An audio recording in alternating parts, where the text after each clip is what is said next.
Welcome to The List. This show we pluck out a name out of our all-time movie watch list, watch it, and review it for your viewing pleasure. The movie we're scratching off the list today is the 2007 end of Sam Raimi's trilogy, Spider-Man 3. A strange black entity from another world bonds with Peter Parker and causes inner turmoil as he contends with new villains, temptations, and revenge. That is IMDb's nice version of this movie.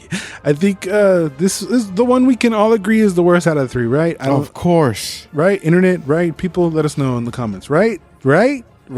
And if you like it, I really want to know why you love it. How bad is it really? And after watching it now, it's still pretty bad. Even then, when my brain was half formed, I said I did not like this movie. There's just too much going on. There's no real focus. It's like with so many villains crammed in here, you would think the movie's about that, right? But no, it's still about their stupid toxic relationship, man. So MJ sucks at her job, and because she gets fired, she's then mad at Spidey, aka Peter, because he likes that he's getting recognized. There's this line that she says, Spider-Man gets attacked all the time. This isn't about you. This is about me. the Spider-Man, the man that puts his life on the line every freaking day. And no, let's make this about me. It's all me. They're going at it. They're having problems. So then the movie decides to throw Gwen Stacy at them. So she gets tossed in for a love triangle that later becomes two love triangles. So it's so convoluted for no reason. But first, you already kind of expressed it, but what do you think about Bryce Dallas as Gwen Stacy? Scrumptious. Yeah, she's been one of your favorites forever. Was she one of your favorites since then? Yep. Nice. Well, it's weird because she's a natural redhead and she's playing a blonde, and then you have Kirsten, who's a natural blonde, playing a redhead, which is kind of interesting. But what I do like about Gwen is that she's super nice, man. She's lovely. She's innocent in this whole thing. She's not competing for Peter at all. She's just there living her life, right? Even she's irked when Peter kind of drags her into that situation with Mary Jane in the bar, and she doesn't like it. She's not into it at all. I like that she's kind of cool. You know, usually she'd be a bitch or she'd be a pain in the ass. But no, she's actually an interesting character. Well, yeah, it's Gwen Stacy. That's how she usually is. Exactly. Even though there's a scene in the restaurant with the talented Bruce Campbell. I loved him. Table for two. Back out. Where Gwen is just setting Peter up to be this beast of a guy, and then just like, I mean, I guess she's depressed, but she's like, she had her nails all up on you. Peter had just kissed her, man. I know. That's why I'm not faulting her that much, because I mean, that was on Peter. She had good points there. It's like, that's our kiss. So that felt like an asshole move to do that in front of MJ. It seems very uncharacteristic for Peter to do that. I did not like that he did that, because it doesn't feel like something that Peter would do. He would be like, lay one on me. Like, I don't feel like Peter would do that. If she kissed him, but he was like standing or something, not like the MJ kiss, I said, well, okay, she doesn't have that much of a leg to stand on. But since Peter did that, I have to give points to MJ. Yeah, I was actually on MJ's side. If you guys saw the last two videos, you already know how much I don't like MJ, how she's portrayed in this movie. But in this case, I was like, you know what? He's been being a dick for a while to MJ for like no reason. Because then later on, this is even before the symbiote gets attached to him, he almost tells her to f off and go away. I'm fine. I don't need your help. I do credit that to the Flint Marco thing, because they told him, hey, you know what? This guy didn't kill your uncle. It was Flint. And now he just battling with killing an quote unquote innocent guy. And I think that's why I attributed that. But even then, he's being an asshole. Yeah, I guess I understand that his popularity is getting to his head, but he didn't feel like the same Peter. He was acting way weird. Him catching Gwen, that whole sequence was actually really, really cool. Oh yeah, that's cool. Visually, it looked really cool. It was kind of crazy to learn that Bryce was actually unknowingly pregnant during that crane scene. Wait, what? Yeah, and she did all her stunts. Of course, we know Bruce Campbell makes his appearance as the restaurant guy. That whole part when he's signaling Campbell to come over, it's a funny moment. But unlike the second movie, that felt forced. You mentioned how you loved the second movie because of how it makes people feel like people, and it comes off naturally. This here, there's a ton of moments where it just felt forced to me. Even like J. Jonah Jameson, JJ, they kind of gave him this blood pressure shit. Oh, they nerfed him. Get on with it, you moron! What? Your blood pressure, Mr. Jameson. Your wife told me to tell you to watch the anger. You tell my wife! Thank you. So they took away what makes him great. So he can't get mad. So like, okay, great. So what am I going to do with this now? Even the interaction with the girl at the end, like he's trying to get a camera and then he gets a camera from the girl and then there's no batteries or there's no film in the camera. It doesn't hit, man. It doesn't land. That little girl is actually one of Sam Raimi's kids. Oh, did they? The other two were in there too. And there's a couple moments that I did enjoy about people being people. One is Stan Lee's cameo where he gives one of his best ones because of the line he gives. You know, I guess one person can make a difference. Enough said. And also, I like when, Dickovich gets yelled at and empieza a bajar de huevos. Give me rent. You'll get your rent when you fix this damn door! He sounds like a person now, not this two-dimensional guy. Give me my rent.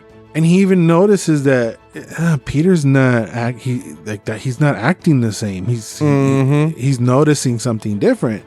He is a good boy. He must be in some kind of trouble. So there's less showing of people being people this time. So it feels like there's more super forced bullshit.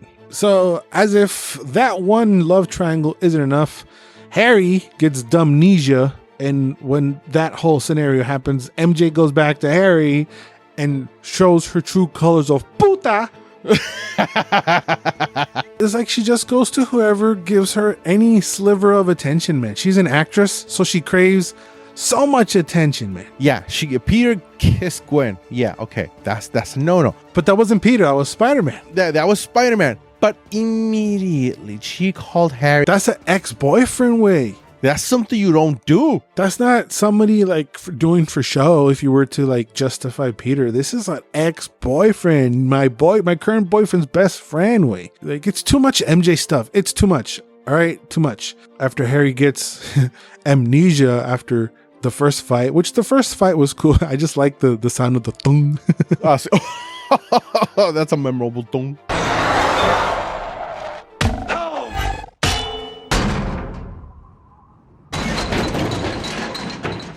He gets amnesia, and then the amnesia comes with stupid face, I guess.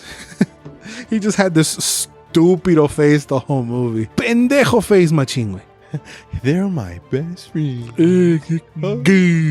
What does that window taste like? You have lovely friends. My best friends. So after he kisses MJ, the amnesia goes away. Why? Por mis huevos, homie. I don't think that's how amnesia works. Her kisses shouldn't be that powerful. Yeah, no, they're too overpowered. So now he's the goblin, and then he wants MJ to break up with Peter. And this whole breaking his heart part, it just came off super cheesy and lame. First, we attack his heart. The whole thing with Harry, it's like, dude, just sell those gliders, man. You're sitting on $1 trillion. Leave Spidey alone. Get over it. Sell those gliders as the new Segway. You got $1 trillion, bro. And in the military contracts, brother, come on. So anyway, instead, you want to make yourself into the cheap goblin. I didn't like the design. I get what they were going for. They were going for a more modern look, kind of like a snowboarder guy, but instead of snowboarding, it's like a hoverboard, I guess. But it's also like, who the hell are you? It's like you see the goblin flying in there, and you're like, oh, it's the goblin. He's gonna f us all up. Yeah, and now it's like, oh, it's a rich kid from Aspen. What are we doing here? I don't think it's that memorable of a design. From Aspen. But I will say there is much more video game looking cutscene CGI, and I felt like it was passable. Yeah, it was okay. It was not shit. No, his sword was kind of cool. But that whole amnesia thing really just felt like a cop-out to put him on the sideline for a portion of the movie because they have so much going on. So they just turned him into cara pendejo for like the rest of the movie until it felt like it was time to bring him back into the fold. And he drops the vase. Oh, do you see that? Wow. Stupid ass. So, as if two love triangles and Harry isn't enough, here comes another guy, Flint Marco, aka the George of the Jungle bad guy. Oh, sí, cierto. I thought him turning into sand looked kind of cool. It kind of reminded me of like today's when they were snapping. I feel like it almost looked good, better than that. Yep. The close-ups of that did look really cool. I felt like his look, yeah, it's iconic from the comics, but I feel like you would see that parody to hell back then. Yeah, because it looks like a 70s outfit. Yeah, he offers some fun scenarios versus Spidey when he gets punched through him. But I'm kind of iffy on his powers. So he can absorb more sand, right? Yep. But then does he feel pain? Nope.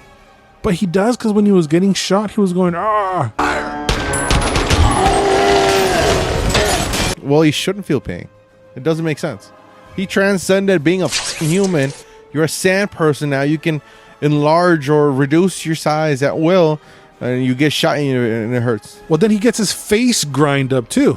Oh, Simón también. That looked kind of cool. That I maybe could think is like, oh, some violence. Maybe it sparks some sensors and say, oh, maybe he can feel pain. But no, he shouldn't be able to feel pain. Visually, I thought that looked good, but him being the Mudman did not. That did not look good. I really hate that Marco is in this movie. Really? Yup.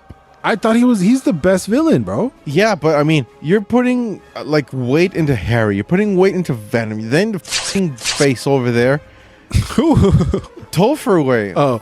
But yeah, I mean, I think Marco is this oddball out because yeah, he's like the classic Spider-Man villain, but we got so much drama shit that he sticks out like a sore thumb. Well, that's the problem. Everything else is the problem. He's not. Get rid of everything else and leave him. I agree. They added the Uncle Ben stuff to kind of like exonerate Peter, and that feels super forced too. Like, let Peter feel those things. Why you have to like exonerate him and clean him? Because that's what humans do. Feel. Yeah, he made a mistake or whatever. So don't exonerate him. He's not infallible. That's the beauty of it. Give him some faults. I didn't like that. I did like that his music is very, very tragic. Mm-hmm.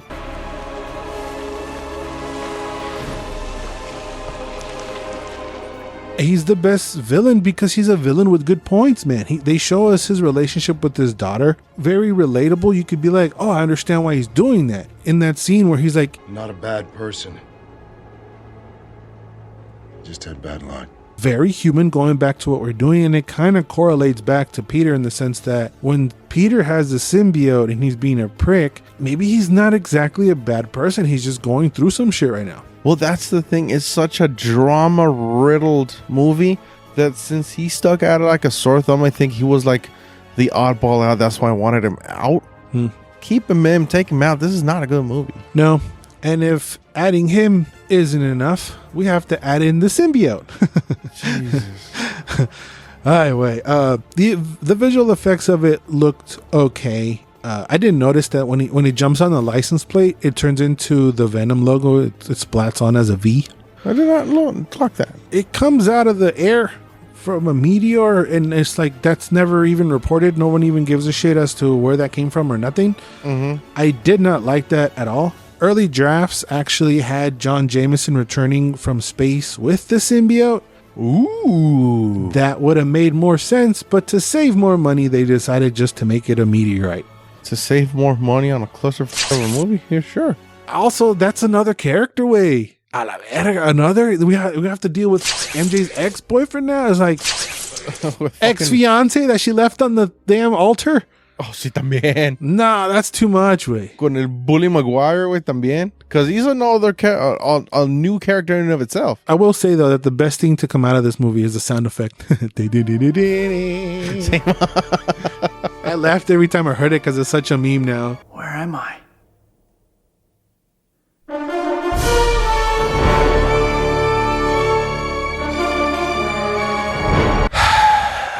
He looks terrible, man. I hate him. The eyeliner. The thing is that he thinks he's cool. He's walking around thinking he's cool. Se ve bien pendejo, way. But you gotta think That's what Raimi wants us to do. He wants us to cringe about it. There's a horror element to it because this is what nerdy ass Peter thinks cool is. Because if you notice, when he goes in to buy clothes, he's buying shit that's on sale because he's still poor. You know, and he's doing his hip thrust and everything he's doing, it's what he thinks is cool. Never clocked that. And finger guns haven't been cool since the 70s. So he's just like a goober, man. He don't know what he's doing. Yeah, I really think that's done on purpose. When he's like playing the piano and then he brings in Gwen into the thing and starts dancing in front of MJ, that whole thing is super duper cringe because he keeps up in front of MJ and Gwen. Yeah, and he does it so much to the point where he ends up hitting MJ.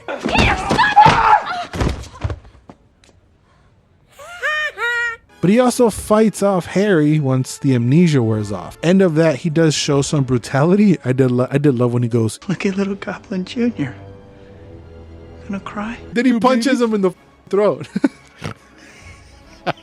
And then as if that wasn't enough, he throws a bomb in his face. It's like, damn. It just comes off as funny and corny instead of something like, you know, menacing. I think you would cry. Listen to some funny shit. You gonna cry? Gonna cry? But couldn't you argue that the symbiote was making his life better? Gave him a backbone. Gave him a pair of balls. The only thing I didn't like is that he let on Mr. Dickovich's daughter. Oh, yeah. Ursula. Oh, I was like, you don't do that, you son of a bitch. He was taking advantage of her, but also she's weird because she looks like she loves love. Yeah, I get it. I get that, yeah. Because at one point she was like, there's a phone call for you. It's Mary Jane. She called back. Really? Yeah. Wait. Do you have a crush on him or not? Like, because in the second one, it was obvious that she had a crush on him. But him ripping the symbiote off, I really, really like that. Oh, that whole sequence is just the best. It looks like a comic book shot because it is. It's from Web of Spider-Man 1, and in that shot, it's the same thing happens. It lands on Eddie Brock, who is yet another character that is added to the fray. And there's a reason why I saved him for last. Way. I like Topher Grace. Yes, that's my note. I love Topher Grace. But why the fuck is he so bad? Is it him or is it the part? Way? I blame the writers and the directors, because by God, this is just a load of horse shit. I don't know what went wrong, but something went horribly wrong. It is awful casting. He shouldn't have had that role at all. They said that they were trying to make him like a shadow of Peter, but it just doesn't hit. That version of the character is just not it, man. Because I was thinking, you know, they kind of did not something similar, but they changed the norms of like a bully when it comes to like Flash Thompson in the new one by casting Tony Revolori. He doesn't necessarily look like a bully, but he does the job. He does. Yeah, he's a dick. He's like a different take on Flash Thompson. He's almost sad, right? Like, you're making fun of me. You're pathetic, bro. Like, yep. But in this case, Topher's just annoying and you hate him, but way more than you're supposed to. Yeah, he's supposed to be just this dick that's annoying, and that's about it. You can't root for him because he's an asshole, but you also don't want him to die. Well, he's just a dick the first time you see him. He goes up to the daddle-do pig Marshall, and he's like, "Who are you?" "It's Brock, sir. Edward Brock Jr. I work at the Daily Bugle. And I'm dating your daughter." Your girlfriend is hanging at the side of a building. You're not freaking out. And they're not even dating. No, they're not. It's in his head. We had coffee, Eddie. If your objective was for us to feel sorry for him, it wasn't doing it. Instead, he's just such a prick and just beyond annoying. He's a creep with Elizabeth Banks too. When he thinks that he's with Gwen, neta. He's cheating on her then. He's just awful, man. Absolutely terrible. Like you said, he's supposed to be a shadow of Spider-Man. Eddie is just frustrated because he can't do what Peter Parker can with the Spider-Man photos, or in general. He's lacking something that Peter has that helps him get that edge. Eddie's always frustrated because he can't have what Peter has, because Peter has something that Eddie doesn't have, which is humility also. So one of the things. So that's a whole thing in and of itself. And right here, you don't have jack shit. at church, right? When the symbiote falls on him, but he's at church because he's praying for Peter's death. I want you to kill Peter Parker. I don't think that's how Jesus works, man. No, that's not how religion works in general. Can you pray someone to death? I don't think that works, man. No, it's completely the opposite, bro. Never wound what you can't kill. He's just so bad. I like being bad. I would have preferred 1,000 times. If you're going to put Venom in him, which I wouldn't have Venom in this movie, I would have had just Sandman and deal with the drama with Harry. Mm-hmm. And that's actually what Raimi wanted to do, but the studio wanted Venom in there so bad. Okay, stupidos, you want Venom in there? Okay. This Venom is actually going to be Flash Thompson, though. So I would have Manganiello be Venom. Way. It fits the body type. It makes sense. He has hate for Peter since high school. He has a motive. I know Flash Thompson actually becomes Super Agent Venom, who's a good guy later on, but this would be better in this case for instead of what we got with Topher, right? And he's there, bruh. You see Flash at the funeral because MJ is a puta that can't be by herself and gotta ruin other guys' lives. I would have much rather have Manganiello be Venom. That would have been way better because we already seen him. He's a character established in the universe. Everybody knows who he is by this point. Just do it. Give us some cool shit. Everything is wrong. His motive is really stupid. Why are you mad at Peter? Oh, Do you remember what you did to me? yeah, I exposed your ass because you're a asshole and you deserve it. Mm-hmm. This is the opposite of the Sandman. This is a villain with bad points. Eddie Brock is so whack that he just makes Venom whack. Why were they so hung up on revenge? Because Peter was obsessed with Marco because he was pissed. Maybe that's why the symbiote attached to him because of the hate he felt about it, right? Yeah. But there's just so much shit going on that there's not a clear direction as to what the hell the point of the movie is, because he forgives Sandman at the end and he lets him go. You know, we get a cool Toby funny face because homie dies or whatever. We're at a funeral and the movie ends. That shouldn't have been the lesson to be learned here about revenge. It should have been about letting go. Yeah. Letting go of anger. Yeah, because anger and hate poison your soul. And that's what the symbiote is attaching to, anger. Harry letting go of the hate for Spidey. Peter letting go of the symbiote because it makes him feel good, but it's actually poison. Letting go of the guilt about Uncle Ben passing away. Mm-hmm. Trying to avenge him instead. Letting go of all that, the hate. Instead, it's just a giant mess. Letting go of MJ because she's a puta. Sure, that's the number one. Instead, it's just like this gigantic mess of characters and drama, and it was just an entire mess. But I was super shocked to surprised that this was actually the one that made the most money out of the three. Oh my freaking God, isn't serio? It made $900 million. Almost $1 billion. And it was the number one superhero movie for a while until The Dark Knight showed up. Thank God for that. So like I mentioned, Raimi just wanted Sandman and Harry, and maybe he was thinking about Ben Kingsley as the Vulture. Oh, good casting. But the studio said no to the Vulture and wanted Venom instead. This one particular producer was really insisting on Venom. Raimi said he didn't want Venom because he did not understand the character. You can tell that's what happened here. But the Sony exec was pushing for Venom, wanted Venom for his popularity, which I understand. He was a super popular in the comics in the 90s. Venom is a cool character, which is the reason why you give him his own movie. Why does he have to share it with two other people? Even now, looking back, Raimi calls Spider-Man 3 awful. At least he knows. He hates it and blames himself for all the failures, even though it's more Sony's fault for butting in. But okay, it still made money, right? Chingue su madre. We're moving on with the fourth movie, right? And depending on how that movie went, they were going to do a 5. Then after 5, they were going to reboot the whole thing with a whole new cast. That was the plan. As production for 4 went along, Sony started to like the idea of rebooting the whole thing. But we were still going on with the 4th movie, and according to storyboards and reports out there and a bunch of comments by Raimi himself, the 4th movie was going to start with Spidey catching a bunch of low-level Spidey villains, like the Shocker, Prowler, and an overweight Mysterio who was going to be played by Bruce Campbell. Oh! Which was going to reveal that all those cameos was actually the same guy. Brother, that would be amazing. Yes.